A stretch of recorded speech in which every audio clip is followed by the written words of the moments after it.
Hi hello everyone welcome back to our channel. So ఈరోజు మన వ్లాగ్లో చేప జనవేపుడు ఎలా చేయాలో చూపిస్తాను.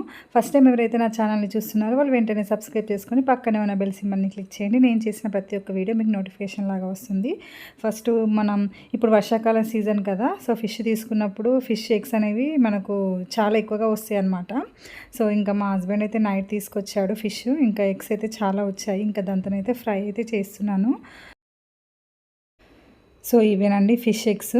సో దీనికైతే కొంచెం ఆయిల్ ఎక్కువనే పడుతుంది. ఫస్ట్ ఆయిల్ వేసుకున్నాక ఆయిల్ వేడయ్యాక కొద్దిగా కరివేపాకు, అల్లం వెల్లుల్లిగడ్డ పేస్ట్ వేసి పచ్చివాసన పోయేదాకా వేయించుకోవాలి. తర్వాత ఫిష్ ఎగ్స్ వేసేసి ఇంకా కొంచెం పసుపు సాల్ట్ వేసుకొని మంచిగా ఫ్రై చేసుకోవాలి. కొందరికి నాన్ వెజ్ కర్రీలో కరివేపాకు వేసుకోవడం ఇష్టం ఉండదన్నమాట. సో అలా ఇష్టం లేని వాళ్ళైతే కరివేపాకుని స్కిప్ చేసేసుకోవచ్చు.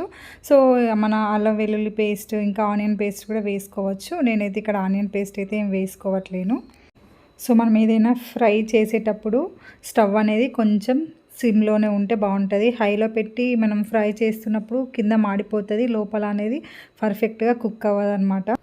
కొంచెం ఎగ్స్ అనేవి పొడి పొడిగా రావడానికి మనం స్పూన్తోనే ఇట్లా కొంచెం స్మాష్ లాగా చేసుకుంటూ ఫ్రై చేస్తున్నాను. దాదాపు నాకు ఇలా వేయించుకోవడానికైతే ఒక 10 to 15 మినిట్స్ అయితే టైం పట్టింది. నేను అనేది స్టవ్ అనేది కొంచెం సిమ్లో పెట్టుకుంటూ అట్లా ఫ్రై చేసుకున్నాను కాబట్టి నాకు 10 to 15 మినిట్స్ టైం పట్టింది. ఫిష్ అయితే కొంచెం నీచు వాసన ఎక్కువగా ఉంటుంది. ఇంకా అందులో ఎగ్స్ కూడా అంతే స్మెల్ వస్తాయి. సో కొంచెం నీచు వాసన రాకుండా ఉండడానికి కొంచెం ఎక్కువగా ఫ్రై చేసుకోవాలి. ఆయిల్ కూడా ఎక్కువనే పడుతుంది. సో ఇలా మంచిగా ఫ్రై అయిన తర్వాత నేను కారం, తర్వాత ధనియాల పొడి, గరం మసాలా ఇవన్నీ కూడా వేసుకొని ఒక 5 మినిట్స్ వరకు మంచిగా ఫ్రై చేసుకున్నాను. సో మన టేస్ట్ తగ్గట్టు మీరు కారం అయితే వేసుకోండి.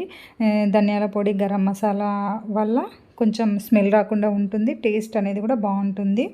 మీ టేస్ట్ తగ్గట్టు సాల్ట్, కారం అయితే వేసుకోండి. నేనైతే సాల్ట్ ముందుగానే వేసుకున్నాను.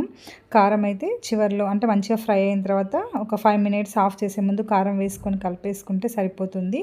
ఇంకా పిల్లలకి పెట్టాలనుకునే వాళ్ళు కొంచెం స్పైసీనెస్ అనేది తక్కువ చేసి పిల్లలకి ఇవ్వచ్చు. జస్ట్ మనం ఇది ఒక కప్పు తీసుకుంటే చాలు, మన స్టమక్ అనేది కొంచెం హెవీగా అయిపోతుంది. ఫైనల్గా చేప జనవేపుడు అయితే రెడీ అయిపోయింది. సో ఒక్కొక్క ప్రాంతాల్లో దీనిని ఒక్కొక్క విధంగా పిలుస్తారు.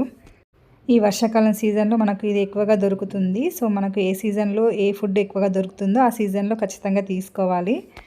ఈ వీడియో కనుక మీకు నచ్చినట్టయితే లైక్ చేయండి. మరిన్ని మంచి మంచి వీడియోస్ కోసం నా ఛానల్ని సబ్స్క్రైబ్ చేసుకోండి.